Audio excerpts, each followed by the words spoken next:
For safe driving, owning a home, and more. Now that's Progressive. Call or click today. Progressive Casualty Insurance Company and its affiliates, Mayfield Village, Ohio. Prices vary based on how you buy. Discounts not available in all states or situations.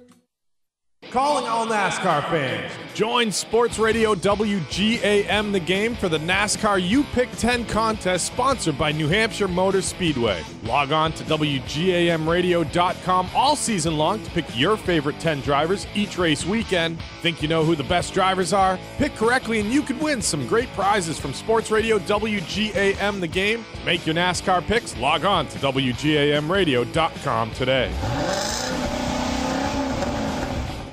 WGAM in Manchester and Southern New Hampshire. WGAM is the game.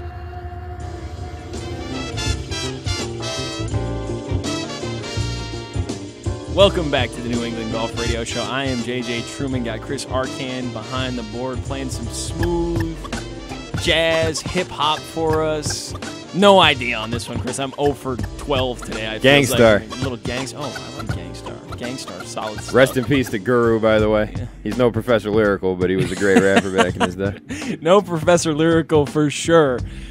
John Jelly was just on the line with us, New Hampshire Golf Association. I will be over there covering that New Hampshire stroke play event next week. Be sure to follow me on Twitter if you're looking for the updates. I'll be trying to drop some tweets on what the guys are doing throughout the day so you can get some live updates. They also do a great job of updating their website. If you just go on to Google and type in New Hampshire Golf Association, that'll pop up. Or if you check out our Facebook page, WGAM, we'll put that stuff up there for you. Also can check out our WGAM Twitter. Follow us, get updates on everything. And I'll drop some updates on there on places that you can get information on the golf throughout New Hampshire and throughout the week next week on this stroke play event, because certainly going to be some interesting stuff going on there and a lot of fun, as I said, to get over there and watch if you have a chance, if you're a golf fan. A lot of fun to watch these guys play some golf. All right, let's move into the Greenbriar in West Virginia. Take me home, country roads. Stuart Appleby, the former champion or last year's champion, shot a 59 last year. A 59, now that's a number that you don't hear very often in golf, and very impressive for him to shoot that last year. There's a lot of interesting holes on this golf course. The par 5 17th is definitely reachable, and 2, you got to hit a solid drive there, and guys can get really, really aggressive on this hole. Definitely an opportunity to make an eagle. A lot of guys hitting an iron into this green, so certainly will play a role coming down the stretch. Another interesting thing about this course is it ends with a par 3. Not a lot of golf courses end on a par 3. I've never actually played one that ends on a par 3. This one does. It's 140 to 170 yards. Has a huge ridge in the middle of the green. A lot of the players hitting wedges in there yesterday. I think they had it about 141 or something like that yesterday, but they have the opportunity to pump it out to 170. But another interesting play on the player's mental state coming into this, because it's an opportunity to make birdie, and also puts a lot of pressure on the tee shot. You got to hit a good tee shot there if you have the lead, or if you're in contention and you're chasing. You got to hit a good tee shot there, but it gives you an opportunity for birdie and a chance to put you into extra holes. So watch those 2 holes. 17 and 18 certainly will be a factor in the way this thing finishes. Phil Mickelson, we talked about a little bit earlier briefly, misses 3 putts from 15 feet to miss the cut. Phil played in the British, didn't play in the Canadian, and a lot of media members, or not a lot of media members, just a lot of people on Twitter, a lot of golf people, wondering if Phil did this on purpose. Chris, do you think professional golfers 3-putt to miss the cut on purpose so they can get some time off? Now, Phil is definitely playing at Firestone next week. I'm sure he's heard about Tiger's return. I'm sure he's been asked a lot of questions in the media tent about it down there at the Greenbriar. What do you think? You think he 3-putted on purpose? If he really was just over West Virginia and just wanted to go home, yeah, maybe. But think about it. I mean, think about like the what would have happened if he just played it out. He might have missed the cut, and that would have been, sort of embarrassing, I guess. But he might have missed it anyway. If he'd made the cut, he would have kept playing. He would have not, finished. He wouldn't have had a chance to win probably, but he still would have. He would have picked up a paycheck. I mean, that's the bottom line. And instead, this is what people are going to talk about now. Yeah. If he had just played, that would have been kind of lame, I guess, for him, because he knew he couldn't win and he wants to get ready for Tiger's tournament that he's coming back for.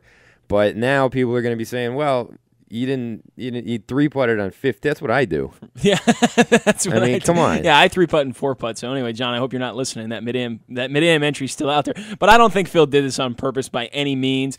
15 feet, he 3-putted. I saw it. It didn't look like he tanked the thing on purpose. I don't think these guys tank it on purpose. Now, he may have lost his focus. there's certainly the opportunity to do that when you're on the golf course. We all understand how that works. But there's no way that Phil three-putted on purpose to miss the cut so that he could rest up to go contend against Tiger next week at the Firestone. So I just don't think that's a possibility. I don't think he would ever do that. Why would he miss out on an opportunity to pick up a paycheck? Unless he really just doesn't like being at the Greenbriar. But if you've seen pictures and video of the place... He hates John Denver, and he hates that song. Oh, man. But the Greenbriar is an unbelievable resort. There's plenty of things to do there. You saw Sergio yesterday, if you watched the coverage, playing a little bit of tennis, which, I don't know, he didn't look very good on the tennis court. Looked comfortable, but didn't look very good out there. I wonder how long it took him to line up his serves. Yes. he was playing doubles, and they weren't hitting him the ball, but a ton of things to do there. I don't think Phil did it on purpose at all. There's no way that he would miss out, I think, on an opportunity to collect a paycheck, even though he is Phil Mickelson and doesn't need the money or be at a tournament for the weekend. So I think everybody that's thinking that way should just definitely put that thing to rest. There's no way he would do that. Currently, Anthony Kim is the leader. He's at -10, shot a 69, and a 62 yesterday. 8 birdies yesterday, no bogeys. Unbelievable round by Anthony Kim. He's shown signs of getting into form. He was tied for 5th at the British Open. He DQ'd at the RBC Canadian Open for signing a wrong scorecard, but apparently his scorecard would have said 81 on it, which is not a score that professional golfers are used to writing down on their scorecard. I don't know the entire situation on how the whole DQ went down, but didn't seem like he was interested in being there. Just by the way he reacted to it, sort of just said, whatever, I don't know, I made a mistake. I saw him at the Travelers, seemed a little bit unfocused at the Travelers as well. A guy, though, that has the talent to perform in any situation when he's focused. He turned pro in 2006. He was tagged the challenger to Tiger, as many, many people were. He drives it really long and fairly straight. He's very accurate with his irons, and he's got a solid short game. He's got 2 wins on his career resume. In 2008, he won the Wachovia in the AT&T at Congressional, and that was really the tournament. When Tiger was at that tournament, it's Tiger's tournament. Obviously, he was at the tournament, but that was the tournament that really propelled him to that status for people to say he's going to be the guy that's going to challenge Tiger. He's going to be one of these young guns that's going to go after Tiger. Also won the 2010 Shell Houston Open. Then thumb injury arose for Anthony. Been hampered by it for some time now. He's always bringing up the thumb. It's been an issue. Obviously, in golf, your thumb is a huge issue. It affects the way you grip the club, how hard you can swing, all those sort of things. So you sort of have to give Anthony a pass on that one. If he's hurt, he's hurt. However, been a lot of questions about Anthony Kim off the golf course. He's been in and out of shape. He gained some weight. Wasn't tagged as the most committed guy. He withdrew from the Justin Timberlake tournament in Vegas, allegedly berating a dealer at the Bellagio. Allegedly, Tim Finchem came in and told him he had to withdraw. So maybe some issues for Anthony off the course. Is known to enjoy the nightlife, I'll say, is a nice way of putting that one. And a lot of rumors about him coming in at 4 a.m. and in the night of a 7 or the morning, I guess, of a 7:30 tee time for him. So just a lot of questions about him in general, about his commitment level on and off the golf course. Do you think this guy is really out like that? Do you think he's out at 4 until 4:30 in the morning, partying and hanging out, and then going to tee it up at 7? I think Anthony gonna do what Anthony gonna do, and everyone just has to get used to it at this point. I mean, this dude's kind of wild. Like he's every time a new story comes up about him, you think, wow, really? You're out there that late and then sleeping for 2 hours and then playing golf? You're yelling at a dealer at a blackjack dealer? What are you yelling at a blackjack dealer for? I don't know. That's not a great job to have. Leave him alone. Let him deal with cards. I've seen some people get pretty angry at blackjack dealers with their performance, but it's really not. They're just flipping the cards. They're not responsible for it. They're not tricking you. Just interesting to see this. Obviously, a young guy who had a lot of money and had the opportunity to do whatever he wanted to, and none of us, or at least I can't speak to that situation. I don't know about you, Chris, but I can't speak to that situation. So certainly he's going to experience some things. Who knows if he's matured or not, but a guy that's got, as far as the golf is concerned, got a ton of talent. Certainly a guy to watch out for if he's going to get himself focused and get himself into form. A player that can beat anybody on his best day, that's for sure. Scott Stallings from Worcester, Mass. is in second. He's at -9, shot a 66, 65, 70. He's a rookie. How about this story? Gets into Kenny Perry's tournament because he knows Kenny Perry at the Transitions at Innisbrook, comes in third, gains a ton of confidence, and just now is a presence on the PGA Tour. He's played a ton of PGA Tour events since. He's been hanging around in the mix. He's a guy that drives it really well, averages over 300 off the tee, solid iron player, solid putter. He's in the mix this week. Is he a guy that can deal with the pressure? Anthony Kim has won before, as we mentioned. He's been there. He knows what it's about to win. This is a guy played on the Nationwide last year, just sort of coming from obscurity. Nobody really knows about him.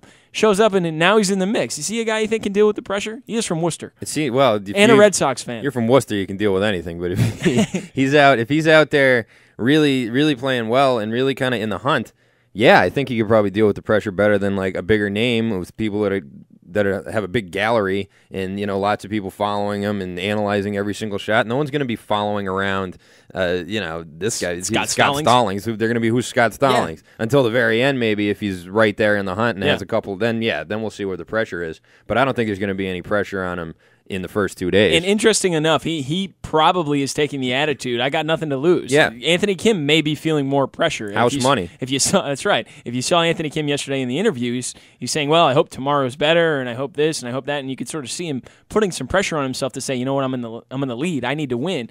Scott Stallings, what does he have to lose? I mean, he's from Worcester. He's a Red Sox fan. They're doing well. He's a Patriots fan. Just made 2 big signings there. He's got to be in a good mood. So he's just go out and go after it, play some good golf. I definitely think he's a guy to watch out for. Another guy in the mix who I like a lot. I like his game a lot. Former basketball player Gary Woodland is at -8. Shot a 65, 70, and a 67 yesterday.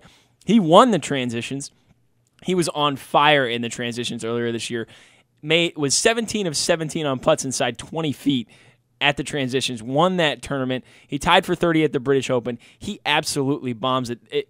Pound for pound, they say this guy is the longest guy on tour. Rumors about him carrying at 330, 335 when he really wants to get after it, which he does every once in a while. If you see him on 17 today, you will see him rip one down there. So if you have a chance to watch the coverage, that's definitely something you want to see.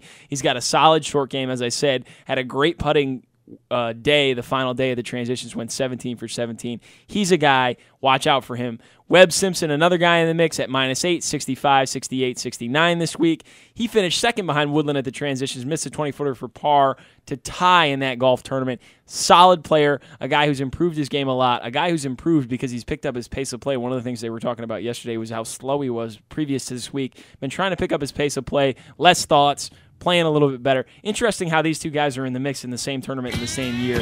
Got to be something to do with the way the golf course is set up. So those are the 3 guys in the mix right now. A couple other guys in the mix that I'm not so sure I would choose. Chris, who are you taking out of those 3, or you got somebody you want to go off the board? I'm going Worcester, baby. Scott Stallings. Take it home. You're sticking with Worcester. I like that pick. Let's go. I'm going to have to go with Gary Woodland, a guy who bombs it. I think he watching him yesterday has the confidence. I think he beats Anthony Kim in a playoff today. Ooh. So I think we'll see another playoff on the PGA Tour. I think those 2 will be in it. It'll be very interesting to see that. Next week, obviously, we'll recap the Greenbriar. Obviously, we're going to be all over this Bridgestone coming up. They're going to have 3 rounds in the books by the time we come on the air on Sunday, so certainly come listen to us. We'll be on 10 a.m. next Sunday. We'll talk about all that stuff. We'll give you all the dirt on Tiger. We'll pay attention to the media and all those good things. So we'll see you next Sunday, 10 a.m. Have a great weekend.